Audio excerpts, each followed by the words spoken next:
মহিপাল পরিকল্পিত হত্যাকাণ্ডের অভিযোগে চাঞ্চল্য। ময়নাতদন্তের পর পুনরায় কবরস্থ ইমরান।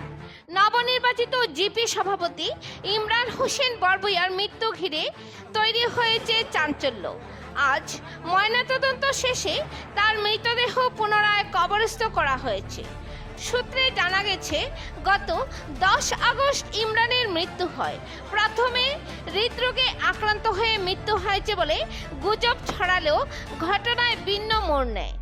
অভিযোগ অনুযায়ী এটি কোনো স্বাভাবিক মৃত্যু নয়, বরং পরিকল্পিত হত্যা।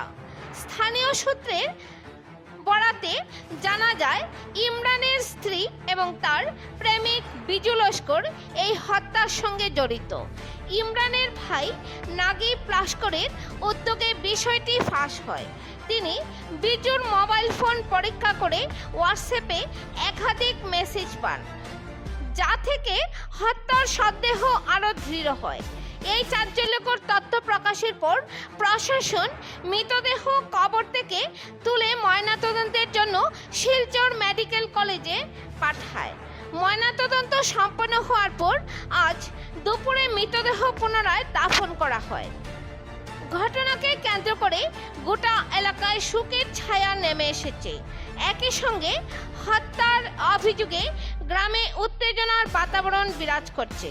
নিউজ ডেস্ক রিপোর্ট, হাইলাকান্দি দর্পণ টিভি। ধন্যবাদ। এটা একটা সুন্দর দাবি উঠছে, যেটা আমরা মাঝে থেকে উঠানো হচ্ছে সোশ্যাল মিডিয়ার মাধ্যমে। আমরা এখান থেকে একটা দাবি উত্তোলন করতে চাই যে এইরকম ঘটনার পরিপ্রেক্ষিতে যে কিন্তু তার ঘটনাকারী রইয়া কেস লড়ব, এটা কিন্তু অত্যন্ত ন্যাক্কারজনক একটা ঘটনা। এরকম কিন্তু কেস লড়াটা ঠিক হইতো না আমার হিসাবে। তো আমরা তরফ থেকে জোরালো দাবি থাকলো যে তারারও এক কেস যাতে সেও না লড়ে। প্রত্যেক আইনজীবীর কাছে অনুরোধ, আমরা শিলচরের বরাকবলির প্রত্যেক আইনজীবীর কাছে আমরা জনগণের তরফ থেকে অনুরোধ থাকবো যাতে তারারও কেউ এই কেসটা না লড়েন। সবচেয়ে বড় কথা হইল গিয়া, আজকে আপনারা মিডিয়ার মারফতে আমি জনসাধারণের পক্ষ থেকে একটা কথা তুলিয়া ধরতে চাই। আজকে যেটা আমরা নরপশুরা যে ঘটনাটা যেটা করছে, এরা কুলাঙ্গার যেটা আমি বলবো নরপশুর থেকে আরো বথর জিনিস। আজকে দিনে যারা এই ঘটনাটা করছে, আমরা প্রশাসনের কাছে আমরা আগেও কইছি, আমরা রাস্তা আছে, আমরা বিশ্বাস আছে সঠিক ইনভেস্টিগেশন হইব। কিন্তু আইনের বেলায় গিয়া আমরা একটা দাবি থাকবো, আইনের বেলায় গিয়া অ্যাডভোকেট যারা আছেন আমরা রাস্তা বরাকবেলি বা আসামের মধ্যে, যাহাতে এই ধরনের কুলাঙ্গারদের পক্ষে যাহাতে কোনো আইনের অ্যাডভোকেটরা যাতে সাপোর্ট না করে এর পক্ষে মানে কোর্টে বা আদালতে না উঠার লাগে আমরা জনসাধারণের পক্ষ থেকে অনুরোধ করব।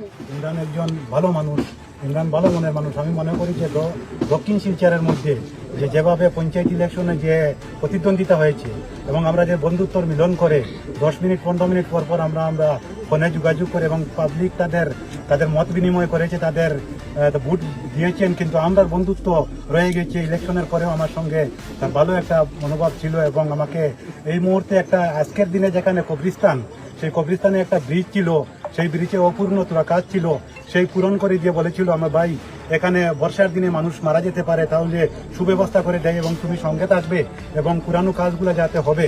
এবং আমি এটাই বলি যে আজকের দিনে হৃদয়ে আর যারা না যে ঘটনা, সেই ঘটনাকে আমি নিন্দনীয় ঘটনা এবং এই ঘটনায় যারা জড়িত এই নরপশুদের যেভাবে তাদের একজন তরুণ যুবকের যে প্রাণ নিয়েছে, তাদের যেভাবে প্রাণ নেওয়া হয় সমস্ত ভারতবর্ষের মানুষ দেখতো যে ফাঁসির মঞ্চেতে ঝুলিয়ে তাদেরকে এইভাবে আমরা টিভিতে মিডিয়াতে দেখতাম যে তাদেরকে ফাঁসি দেওয়া হয়েছে।